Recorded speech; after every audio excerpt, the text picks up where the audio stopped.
Hello friends, welcome to B2 studies. पढ़ेगा India तो बढ़ेगा इंडिया। माय नेम इज दर्शित जैन और आज हम फिर प्रस्तुत हैं आपके सामने उसी लास्ट टॉपिक को कंटिन्यू करते हुए उसके पार्ट 2 की बात करेंगे। लास्ट टाइम हमने बात की थी प्लानिंग कमीशन की, योजना आयोग की। हमने इनका इंट्रोडक्शन देखा था कि क्या प्लानिंग कमीशन का काम था, क्यों प्लानिंग कमीशन की जरूरत पड़ी, कैसे प्लानिंग कमीशन आया था, कब इंट्रोड्यूस किया गया था। इस तरीके का एक बेसिक से स्ट्रक्चर हमने देखा था। ठीक है, उसके साथ ही हमने जब पंचवर्षीय योजनाओं की बात की थी तो पहली पंचवर्षीय योजना फर्स्ट 5 ईयर प्लान के बारे में भी हमने बात की थी। फर्स्ट 5 ईयर प्लान में आपको फिर से रिमाइंड करा देता हूं थोड़ा सा। फर्स्ट 5 ईयर प्लान, प्रथम पंचवर्षीय योजना 1951 से 56 तक, 1951 से 56 तक फर्स्ट 5 ईयर प्लान के बारे में बात की गई थी, जिसमें जनरली फोकस जो किया गया था वो किया गया था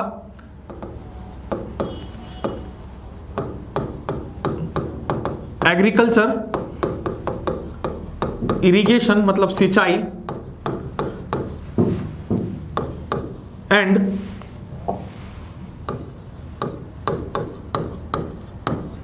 पावर, कृषि, सिंचाई एवं बिजली के विकास की बात की गई थी पहली पंचवर्षीय योजना के अंतर्गत, जिसका मॉडल जो दिया गया था हमने बात की थी लास्ट, मैंने आपको बताया था।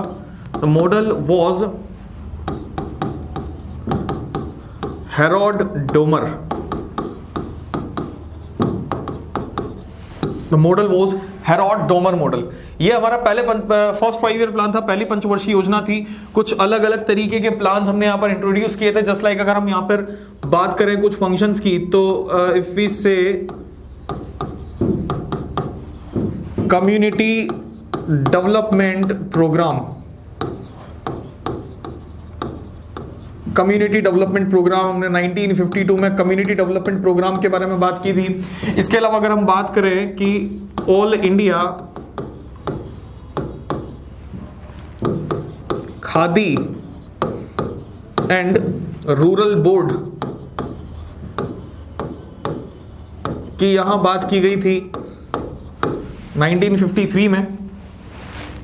इसके अलावा अगर हम बात करें एक बहुत स्पेशल बैंक भारत का, state bank of India has been established in this plan।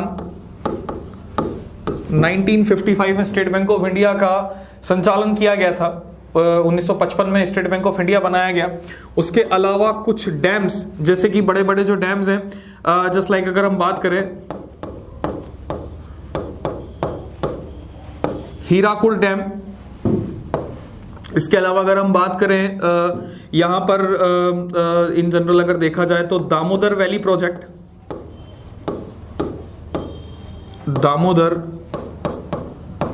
Valley project,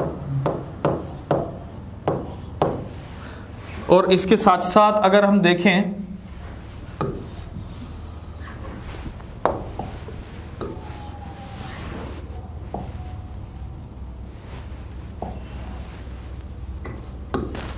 यहां पर जिस तरीके से हम बड़े बड़े डैम्स वगैरह की यहां पर बात की गई थी कि कौन कौन से, जैसे Hirakud dam is situated in Odisha, Mahanadi river पर स्थित है।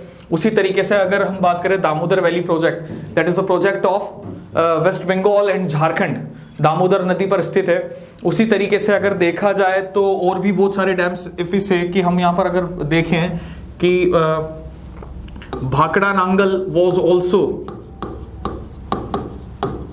Projected in this 5 year plan. Bhakra Nangal जो डैम है ये सतलज रिवर पर है, Sutlej river in Himachal Pradesh and Punjab.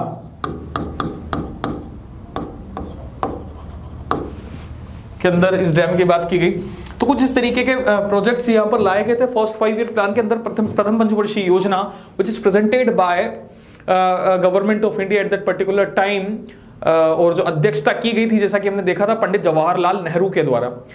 अब एक छोटा सा क्वेश्चन यहां से बनता है कि पंडित जवाहरलाल नेहरू द्वारा इन डैम्स को, ये जो प्रोजेक्ट्स हैं, ये सब सारे डैम्स हैं, दोनों तीनों डैम, इनको कुछ संज्ञा दी गई थी, इन्हें कुछ कहा गया था। तो जो कहा गया था याद रखिएगा, the temple of modern India, the temple of modern India, आधुनिक भारत के मंदिर कहे गए थे। याद रखिएगा, ये जनरली पूछा जाता है, कई बार बड़े बड़े एग्जाम्स में पूछ लिया जाता है कि इनको क्या कहा गया था, पंडित जवाहरलाल नेहरू द्वारा क्या संज्ञा दी गई थी, तो कहा गया था the temple of modern India. तो कुछ इस तरीके का था फर्स्ट 5 ईयर प्लान, प्रथम पंचवर्षीय योजना। इसी तरीके के अलग अलग 5 ईयर प्लान बने, इससे कि जैसे अगर हम बात करें सेकेंड 5 ईयर प्लान, दूसरी पंचवर्षीय योजना,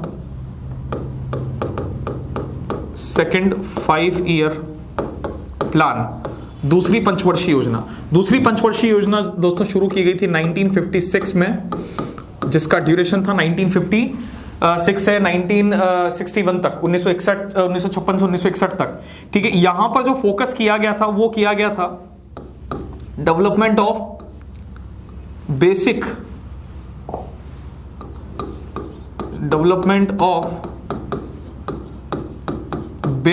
and heavy industries, development of basic and heavy industries. Generally जो फोकस रखा गया था, जो यहां पर बात की गई थी, वो की गई थी इंडस्ट्रीज के बारे में, उद्योगों का विकास, एकदम सामान्य एवं भारी उद्योगों के विकास की बात की गई थी। और इन भारी उद्योगों के लिए, यानी कि अगर हम पहले से पहले देखें कि यहां जो मॉडल दिया गया था, वो मॉडल था PC Mahalanobis, PC Mahalanobis model. ठीक है, यहां जो मॉडल दिया गया था वो मॉडल दिया गया था पीसी महलनोबिस मॉडल। इसी तरीके से यहां भी कुछ अलग अलग इंस्टीट्यूशंस, यहां भी जो बात की गई डेवलपमेंट्स वगैरह 1956, यहां भारत की फर्स्ट इंडस्ट्रियल पॉलिसी, भारत की पहली औद्योगिक नीति दी गई थी दोस्तों 1956 में, पहली औद्योगिक नीति, फर्स्ट इंडस्ट्रियल पॉलिसी। इसके अलावा अगर हम देखें, स्टैब्लिशमेंट ऑफ एलआईसी की स्थापना यहां पर की गई 1956 में, 1956 में, लाइफ इंश्योरेंस कॉर्पोरेशन। और यहां पर अगर बात की जाए, देखा जाए कि ये आखिर बेसिक एंड हैवी इंडस्ट्रीज, तो इंडस्ट्रियलाइजेशन के लिए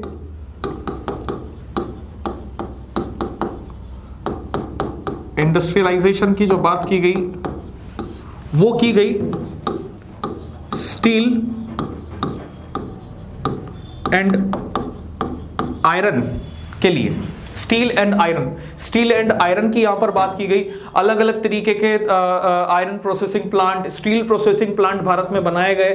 ठीक है, दुर्गापुर स्टील प्लांट की बात करें, चाहे इस तरीके के जो बड़े बड़े जो प्लांट्स बनाए गए थे, उन प्लांट्स की यहां पर बात की गई। तो जो मेनली जो फोकस था, that focus was on steel and iron. मेरा सिर्फ कहने का सेंस सिर्फ इतना सा है, अभी हम 5 ईयर प्लान्स को हम देखेंगे किस तरीके से क्या क्या प्रोसेस उनका हुआ है, कैसे कैसे 5 ईयर प्लान आए हैं। अभी मैं जनरल सिर्फ आपको कि इस तरीके से पंचवर्षीय योजनाएं बनाई गई थी, उनका इस तरीके से फोकस रखा गया था कि कौन कौन सी इंडस्ट्रीज का किसका डेवलपमेंट कहां पर किया गया, भारत में कौन कौन सी चीजें कब बनाई गई। लेकिन उससे पहले जो वर्तमान लिहाज से, वर्तमान दृष्टि से अगर देखा जाए कि हमारे लिए जरूरी क्या है, तो हमारे लिए जरूरी अगर हम बात करें तो इस प्लानिंग कमीशन की जगह जो इंस्टीट्यूशन बनाया गया है वो हमारे लिए अभी थोड़ा सा काफी इंपॉर्टेंस रखता है। अगर हम बात करें नीति आयोग की, तो NITI Aayog National institution for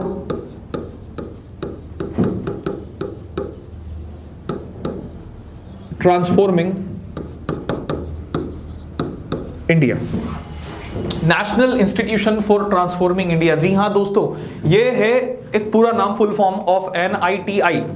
कहने को अच्छा लगता है नीति आयोग की, हाँ नीति का मतलब प्लानिंग ही तो है, लेकिन याद रखिएगा दोस्तों, कई बार एग्जाम्स में कोल इंडिया वगैरह, IOCL वगैरह टेक्निकल एग्जाम्स की बात करें, talk about reserve bank of India assistant वगैरह के एग्जाम्स में जो क्वेश्चन पूछा जा चुका है, दैट इज कि what do you understand by the word NITI। तो NITI is national institution for transforming India, NITI ये नीति का पूरा नाम है।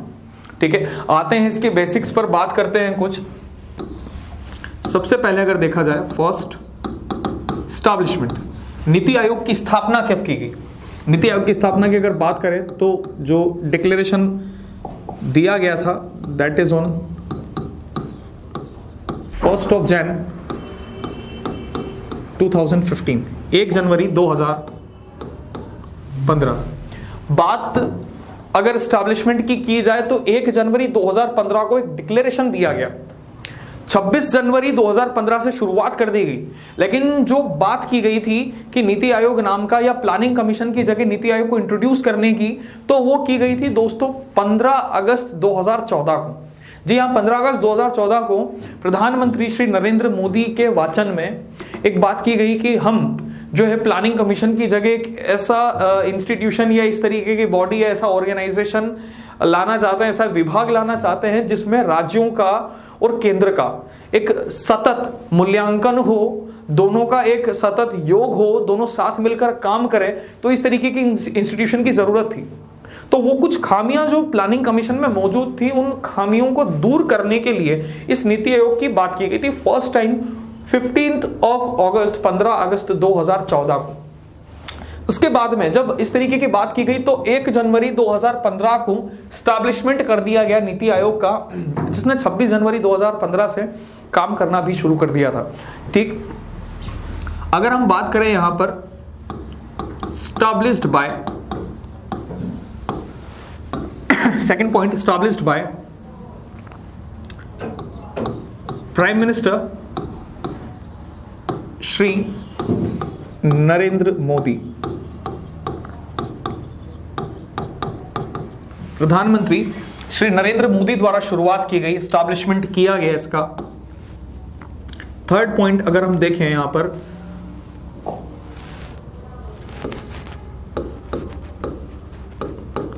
चेयरमैन। जी हां, चेयरमैन वहां भी थे तो चेयरमैन यहां भी होंगे। चेयरमैन भी जो बनाए गए वो बनाए गए हमेशा, जैसा कि मैंने आपको पहले बताया था कि पीएम नरेंद्र मोदी, प्रधानमंत्री नरेंद्र मोदी जी, नरेंद्र मोदी साहब was the chairman of NITI आयोग एज ऑलवेज, जैसा कि प्लानिंग कमीशन में चलता था। प्लानिंग कमीशन में भी चेयरमैन अध्यक्ष जो है प्रधानमंत्री ही बनाए जाते थे, यहां पर भी प्रधानमंत्री को ही चेयरमैन बनाया गया। दूसरा, वाइस चेयरपर्सन, उपाध्यक्ष के रूप में जिनकी नियुक्ति की गई थी, कहने को तो पहले वो थे श्री अरविंद पनगड़िया साहब, लेकिन अरविंद पनगड़िया के बाद में जो चेयरमैन चेंज किए, वाइस चेयरमैन चेंज किए गए, तो वर्तमान अगर वाइस चेयरमैन की हम बात करें तो mister Rajiv Kumar is the present vice chairman of NITI Aayog. Next आगे चलते हैं, सीईओ, चीफ एग्जीक्यूटिव ऑफिसर, मुख्य कार्यकारी अधिकारी के बारे में अगर बात करें, सीईओ का मतलब होता है दोस्तों कि वो ऑफिसर जो जनरली पूरे कामकाज को संभाल रहा है कि क्या क्या प्रोसेस चल रहा है नीति आयोग के अंदर, किन प्रोसेसेस पर काम करना है, कैसे एग्जीक्यूशन करना है, तो वो चीफ एग्जीक्यूटिव ऑफिसर का काम है। तो चीफ एग्जीक्यूटिव ऑफिसर जो है पर नियुक्त किए गए हैं वर्तमान में, he is mister Amitabh Kant is the present CEO of NITI आयोग। याद रखिएगा दोस्तों, mister Amitabh Kant is the present CEO of NITI Aayog. Next आगे बढ़ते हैं, देखते हैं कौन आते हैं 6 नंबर पर, principal adviser,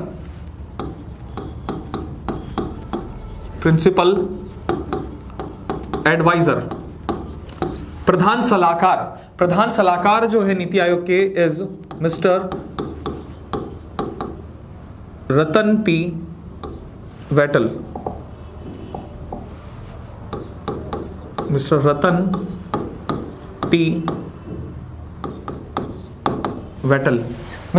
P Wattal is the principal adviser. Ratan P Wattal साहब जो हैं, ये प्रिंसिपल एडवाइजर, प्रधान सलाहकार किसके?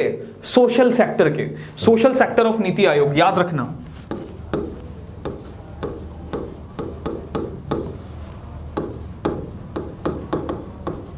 सोशल सेक्टर, प्रधान सलाहकार जो बनाए गए हैं सोशल सेक्टर के लिए बनाए गए हैं।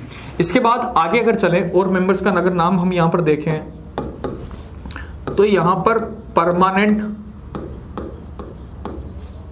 मेंबर्स,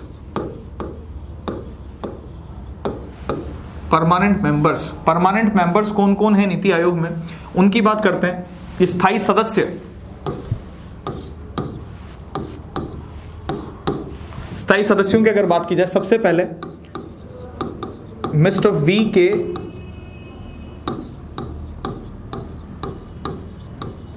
सारस्वत, मिस्टर वी के Saraswat is a present permanent member, full time member of NITI आयोग। फुल टाइम मेंबर जो कहेंगे वी के सारस्वत साहब, बहुत बड़ा नाम है ये। जनरली एक साइंटिफिक एस्पेक्ट से अगर देखा जाए तो काफी जाने मानी शख्सियत है वी के सारस्वत। दूसरा अगर नाम हम यहां पर देखें, प्रोफेसर रमेश चंद, दूसरा नाम है परमानेंट मेंबर्स में प्रोफेसर रमेश चंद साहब का। ये प्रोफेसर रमेश चंद की अगर मैं बात करूं तो एक बार मैंने आपसे शायद क्वेश्चन पूछा था एक, जब हम इन्फ्लेशन देख रहे थे तब, कि किन के कहने पर, किन की रिकमेंडेशन पर हमने WPI को PPI करने की बात की गई है। तो WPI जो है होलसेल प्राइस इंडेक्स, उस होलसेल प्राइस इंडेक्स को जो प्रोड्यूसर प्राइस इंडेक्स में कन्वर्ट करने की बात की गई थी, उस पर जो कमेटी बनाई गई, that committee is professor Ramesh Chand committee. याद रखिएगा दोस्तों, प्रोफेसर रमेश चंद कमेटी। और तीसरा नाम हम यहां पर देखते हैं, mister V K Paul, mister Vinod Kumar Paul, Vinod Kumar Paul एक अच्छे खासे इकोनॉमिस्ट, जाने माने इकोनॉमिस्ट माने जाते हैं, बहुत अच्छा खासा इन्हें इकोनॉमी का नॉलेज है। विनोद कुमार पॉल डिफेंस से रिलेटेड कह दीजिए या बिजनेस से रिलेटेड कह दीजिए या फिर इकोनॉमी की अगर हम बात करें तो काफ़ी अच्छे एक्टिविस्ट माने जाते हैं विनोद कुमार पॉल। तो ये तीन जो हैं, तीन मेंबर्स ये नीति आयोग में परमानेंट मेंबर्स के रूप में माने जाते हैं। ठीक है, पहले यहाँ पर एक नाम और आता था, मिस्टर विवेक देब्रॉय। तो विवेक देब्रॉय जो है ये यहाँ पर पहले मेंबर थे, बट अब जो है इनको PMEAC का हेड बना दिया गया, विवेक देब्रॉय। एक नाम मैं अलग से लिख देता हूं यहाँ पर, थोड़ा सा डिफरेंट है यहां से।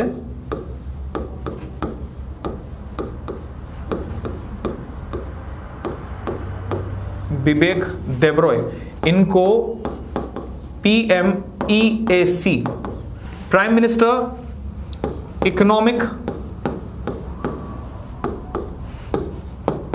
Advisory council, prime minister economic advisory council PMEAC से अध्यक्ष है विवेक देब्रॉय। काफी जाना माना नाम है। जनरली कई बार हमने देखा है कि कुछ समय पहले से रेल बजट और यूनियन बजट दोनों साथ ही प्रेजेंट किए जाते हैं। तो रेल बजट और यूनियन बजट को जो साथ प्रस्तुत किया जाता है, वो जो रिकमेंडेशन दी गई थी, वो जो बात की गई थी, वो की गई थी विवेक देब्रॉय के द्वारा। ठीक है, विवेक देब्रॉय है सजेस्टेड कि रेल बजट को और यूनियन बजट को साथ में लाना चाहिए। तो इन्हीं के रिकमेंडेशन पर रेल बजट और यूनियन बजट दोनों साथ में लाए जाते हैं। ठीक है, इसके बाद हम अगले मेंबर्स पर आते हैं। अगले मेंबर्स की अगर बात करें तो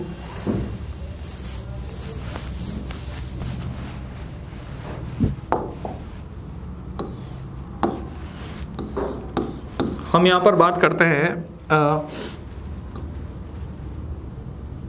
एक्स ऑफिशियो मेंबर्स की, पदेन सदस्य, एक्स ऑफिशियो मेंबर्स, पदेन सदस्य। पदेन सदस्य का मतलब होता है दोस्तों, जो अभी तो किसी पद पर विद्यमान है, लेकिन जनरली परमानेंट के केस में नहीं बोले जा सकते, टेम्परेरी मेंबर्स जो बोले जाएंगे, जस्ट लाइक मिनिस्टर्स। तो इसी वजह से यहां पर मंत्रियों को हमने जो है एक्स ऑफिशियो मेंबर्स बनाया हुआ है। ठीक है, एक एक करके उनके नाम देखते हैं कि कौन कौन एक्स ऑफिशियो मेंबर्स हमने यहां पर बनाए हुए हैं। तो पहले एक्स ऑफिशियो मेंबर है हमारे पास में श्री राजनाथ सिंह। श्री राजनाथ सिंह साहब की अगर बात की जाए, भारत के डिफेंस मिनिस्टर, रक्षा मंत्री। दूसरा नाम अगर हम देखें, श्री अमित शाह, भारत के गृह मंत्री, होम मिनिस्टर। तीसरा नाम अगर हम यहां पर देखें, तीसरे नाम पर अगर आए Shrimati Nirmala Sitharaman. Shrimati Nirmala Sitharaman is the finance minister of India. Bharat की वित्त मंत्री हैं, पहली पूर्णकालिक महिला वित्त मंत्री कही जाती हैं श्रीमती निर्मला सीतारमण भारत की। ठीक है, ये भी नीति आयोग में यहां पर एक एक्स ऑफिशियो मेंबर्स में शामिल है। इनके अलावा अगर बात करें श्री नरेंद्र सिंह तोमर। नरेंद्र सिंह तोमर साहब ये एग्रीकल्चर मिनिस्टर हैं भारत के, कृषि मंत्री। तो ये चार जो मेंबर हैं दोस्तों, ये चार मेंबर बोले जाते हैं एक्स ऑफिशियो मेंबर्स। नाम देख लीजिएगा, श्री राजनाथ सिंह, श्री अमित शाह, श्री निर्मला सीतारमण और श्री नरेंद्र सिंह तोमर। इनको हमने बनाया हुआ ex officio members. And if you talk about now special invitees, कुछ और मेंबर्स हमारे पास में हैं यहां पर।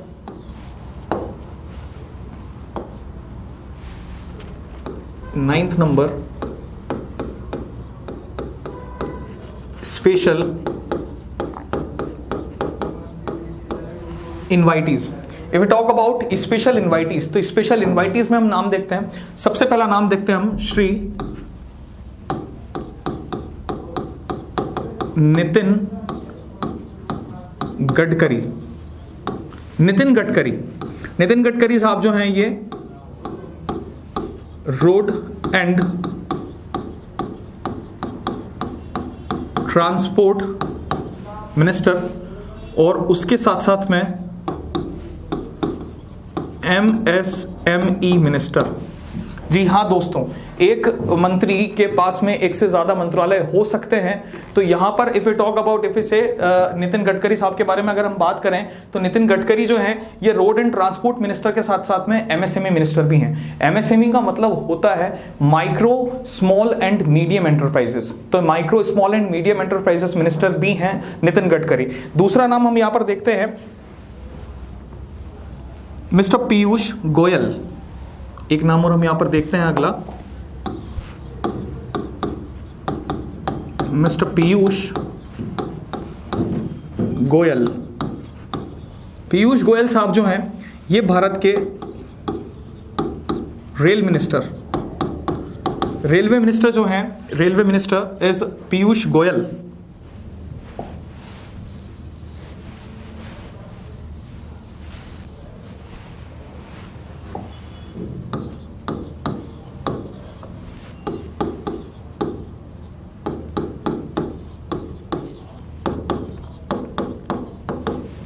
Railway minister.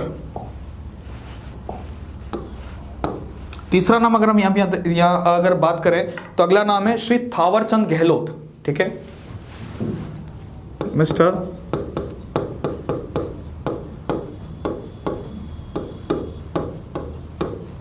Thawarchand Gehlot, minister of social justice,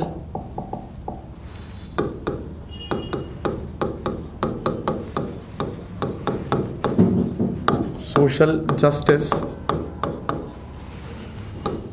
and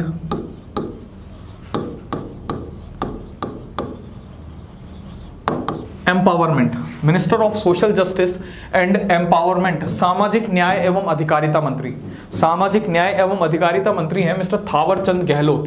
तो ध्यान रखिएगा दोस्तों, स्पेशल इनवाइटीज जो हमने बोला है वो इन तीन लोगों को बोला है, minister of social justice and empowerment Thawarchand Gehlot, railway minister mister Piyush Goyal और road and transport minister and MSME minister mister Nitin Gadkari.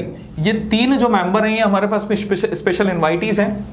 इसके अलावा श्री नरेंद्र सिंह तोमर, मिसेस निर्मला सीतारमण, श्री अमित शाह और श्री राजनाथ सिंह की अगर बात की जाए तो ये एक्स ऑफिशियो मेंबर्स हैं। And if we talk about mister V K Paul, professor Ramesh Chand और मिस्टर वी के सारस्वत, ये यहाँ पर परमानेंट मेंबर्स हैं, स्थायी सदस्य हैं। प्रिंसिपल एडवाइजर की अगर बात की जाए, mister Ratan P wattle principal adviser हैं। सीईओ हैं अमिताभ कांत साहब, वाइस चेयरपर्सन है मिस्टर राजीव कुमार और चेयरमैन है मिस्टर नरेंद्र मोदी। ठीक है, तो ये एक पूरी की पूरी कमेटी है नीति आयोग की कि किस तरीके से नीति आयोग काम करता है, कौन कौन से मेंबर्स यहाँ पर बनाए जाते हैं, ठीक है, और क्या क्या इनके स्पेशल वर्क्स हैं। तो जनरली आपने देखा होगा मेनली जो बड़े बड़े मंत्रालय हैं, बड़े बड़े मंत्री हैं, स्पेशल मिनिस्टर्स जो हैं, वो स्पेशल मिनिस्टर्स यहाँ पर शामिल हैं। इनके साथ साथ में अगर हम बात करें तो जो state heads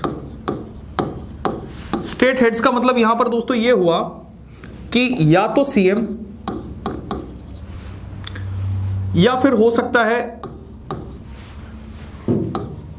LG, lieutenant governor, जो कि कहां के होते हैं, यूटीज में। लेफ्टिनेंट गवर्नर, उपराज्यपाल जो कहे जाते हैं, लेफ्टिनेंट गवर्नर। या फिर अगर यहां पर मान लीजिए अगर सीएम अवेलेबल नहीं है तो फाइनेंस मिनिस्टर या फिर प्लानिंग मिनिस्टर या कोई भी रिप्रेजेंटेटिव ऑफ स्टेट जो होगा वो यहां पर इस मीटिंग में सदस्य के रूप में माना जाएगा। ठीक है दोस्तों, याद रखिएगा स्टेट्स के जो हेड्स हैं उन्हें भी यहां पर मेंबर बनाया जाता है। यही एक डिफरेंस है नीति आयोग और प्लानिंग कमीशन का कि नीति आयोग में जनरली बहुत सारे लोगों को, स्टेट हेड्स वगैरह को जगह दी गई है। प्लानिंग कमीशन में इस तरीके की जगह नहीं दी जाती थी, यहां पर नीति आयोग के अंदर इस तरीके की जगह दी गई। और भी कुछ बातें देखते हैं नीति आयोग के बारे में, जैसे सपोज करिए नीति आयोग का जो हेडक्वार्टर है, headquarter is in new Delhi, sorry, headquarter is in new Delhi. Nickname जो है नीति आयोग का, जो एक दूसरे नाम से नीति आयोग को बुलाया जाता है, that is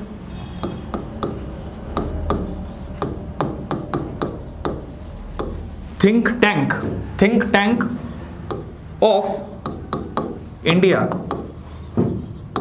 think tank of government of India, think tank of India कहा जाता है नीति आयोग को। इसके अलावा अगर हम बात करें एजेंडा ऑफ नीति आयोग, नीति आयोग का एजेंडा कितने ईयर का है, agenda year is 2030, agenda year कि कब तक नीति आयोग ने अपने प्लान्स बनाने की बात की है, तो एजेंडा ईयर इज 2030। ध्यान रखिएगा 2030। प्लानिंग की अगर बात की जाए कि नीति आयोग की प्लानिंग किस तरीके की है, तो नीति आयोग की जो प्लानिंग है that is a 3 year planning, 3 वर्षीय योजनाएं बनाने का काम है। अब देखिएगा यहां पर अगर हम बात करें 3 वर्षीय योजनाओं की, तो टोटल प्लान्स जो हमारे पास बनेंगे, कुल योजनाएं जो हमारे पास बनेंगी वो बनेंगी 2030 तक की। 2030 तक का एक एजेंडा नीति आयोग ने सेट किया हुआ है। 3 साल की प्लानिंग बनाने की बात है, यानी कि अल्टीमेटली 2015 से शुरुआत हुई है, तो 2015 से 2030 तक के बीच में हमारे पास में 15 साल है। अब 15 साल में 3-3 साल के जो टोटल प्लान बनेंगे वो बनेंगे 3 × 5 15 आ गया, यानी कि टोटल 15 ईयर्स की बात चल रही है, 15 ईयर्स की बात चल रही है, यानी कि 3 ईयर प्लानिंग चल रही है। तो टोटल प्लान कितने बनेंगे, 5 प्लान।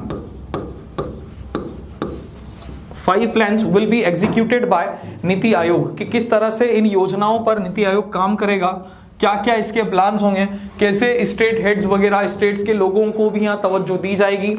क्यों ये प्लानिंग कमीशन से बेहतर है, क्योंकि थिंक टैंक है। इंडिया में मैक्सिमम जितने भी ऑपरेशंस वगैरह जो भी किए जा रहे हैं सरकार के द्वारा, जो भी योजनाओं को, बड़ी बड़ी योजनाओं को जो संचालित किया जा रहा है, वो सारी की सारी योजनाएं कहीं ना कहीं नीति आयोग द्वारा जारी की जाती हैं। जी हाँ दोस्तों, रिपोर्ट्स की अगर बात करें तो इन जनरल, जैसे एग्जांपल मैं आपको बताता हूं कि कुछ रिपोर्ट्स जो होती हैं नीति आयोग की वो किस तरीके की होती हैं।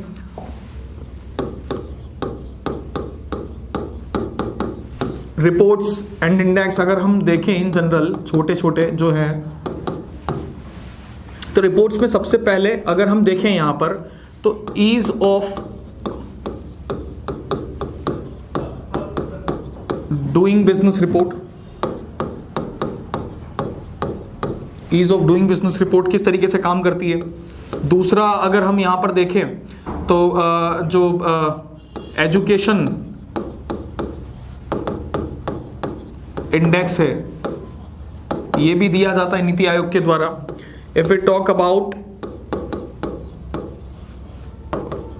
हेल्थ इंडेक्स, इसकी बात भी नीति आयोग करता है। स्कीम की अगर हम बात करें, फेम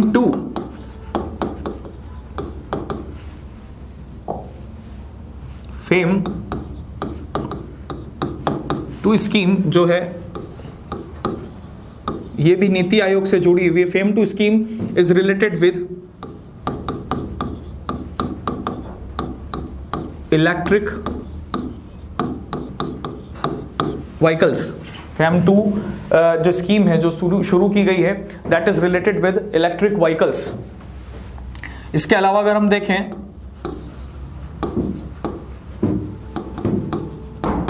अटल इनोवेशन मिशन, अटल इनोवेशन मिशन, इसके अलावा जो innovation index, innovation index,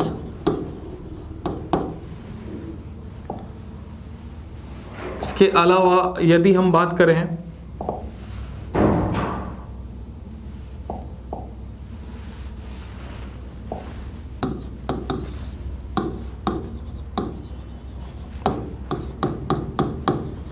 smart city project, तो ये कुछ इस तरीके के रिपोर्ट्स और इस तरीके की बातें हैं। Ease of doing business, education index, health index, FAME 2 scheme, Atal innovation mission, innovation index, smart city project. इसके अलावा भी हमारे पास में ऐसी बहुत सारी चीजें हैं जो नीति आयोग के द्वारा एग्जीक्यूट की जाती हैं, जो नीति आयोग के द्वारा दी जाती हैं। इन रिपोर्ट्स को नीति आयोग पब्लिश करता है। नीति आयोग के द्वारा ये रिपोर्ट्स पब्लिश की जाएंगी।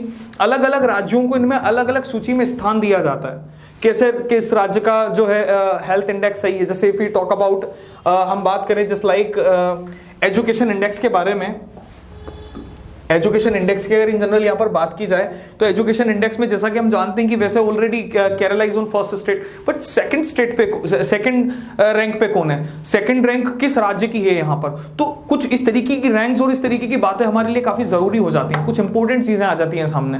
जैसे इफ आई आज की अगर मान लीजिए हमें बताइए कि एजुकेशन इंडेक्स में शैक्षिक सूचकांक के अंदर दूसरे नंबर का राज्य भारत का कौन सा है, तो यहां पर हम बात करें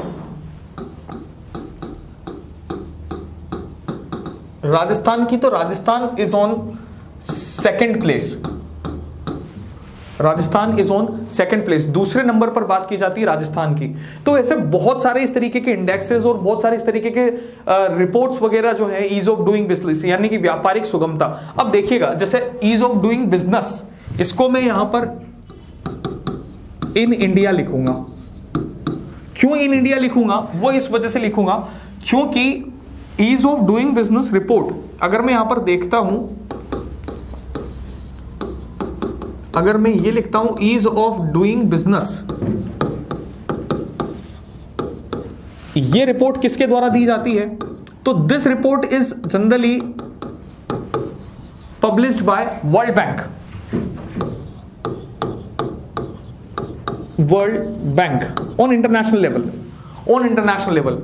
but if you talk about on national level, राष्ट्रीय स्तर पर अगर बात करें, हम देखें राष्ट्रीय स्तर पर क्या है, तो ये रिपोर्ट पब्लिश की जाएगी नीति आयोग के द्वारा। Ease of doing business report generally बहुत ज्यादा पूछे जाने वाला क्वेश्चन है नीति आयोग से रिलेटेड। कई बार इस तरीके का क्वेश्चन ये बनता है कि ease of doing business report किसके द्वारा पब्लिश की जाती है, कौन सा वो आयोग है, कौन सी बॉडी है जिसके द्वारा ease of doing business report को पब्लिश किया जाता है। तो ease of doing business report, indexes वगैरह, फेम 2 स्कीम, जैसा कि हम देखते हैं कि फेम 2 योजना, ये जो इलेक्ट्रिक व्हीकल्स की जो बात की जा रही है भारत में, इन इलेक्ट्रिक वाहनों के बारे में जो बात की जा रही है, दैट इज फेम 2 स्कीम। बड़ा ही करंट का जाना माना और बहुत इंपॉर्टेंट चैप्टर है दोस्तों फेम टू स्कीम। जब हम स्कीम्स वगैरह के बारे में बात करेंगे तो वहां पर फेम टू का नाम आएगा कि आखिर फेम टू स्कीम है क्या, और कैसे ये इंडिया में रन करी है, किस तरीके का इसका काम है, कैसा इसका प्रोसेस है।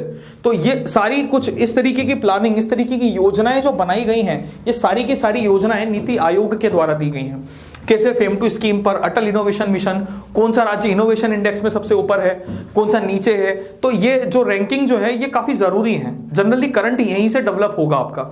अब उसके साथ साथ में हमें पता है कि यहाँ पर जो है मेंबर्स वो कौन कौन रखे गए, हमने इस तरीके से यहाँ पे मेंबर्स देखे हैं। क्या इसकी प्लानिंग है, अब देखिएगा नीति आयोग की जो प्लानिंग है that is 3 year planning, 5 year planning नहीं चलेगी।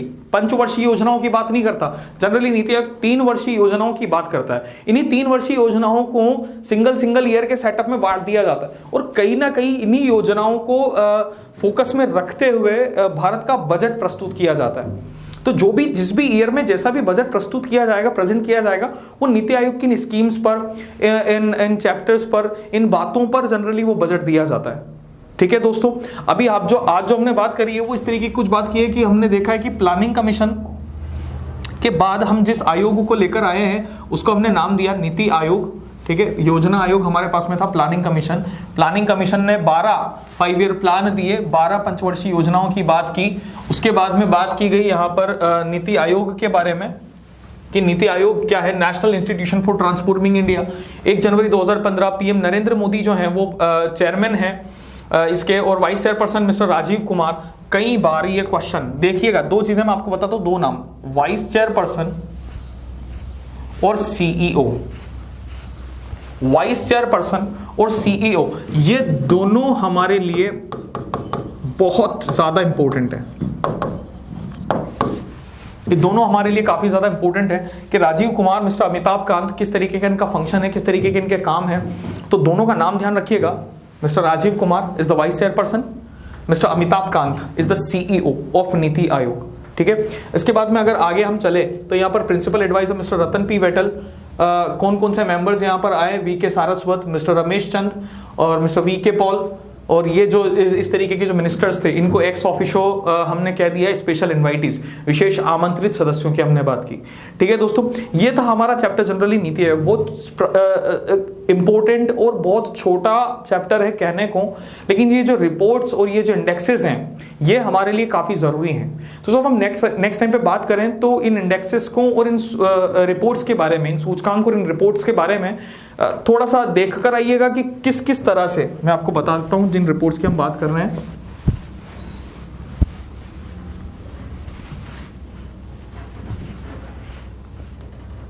ये वो रिपोर्ट्स हैं हमारे पास में।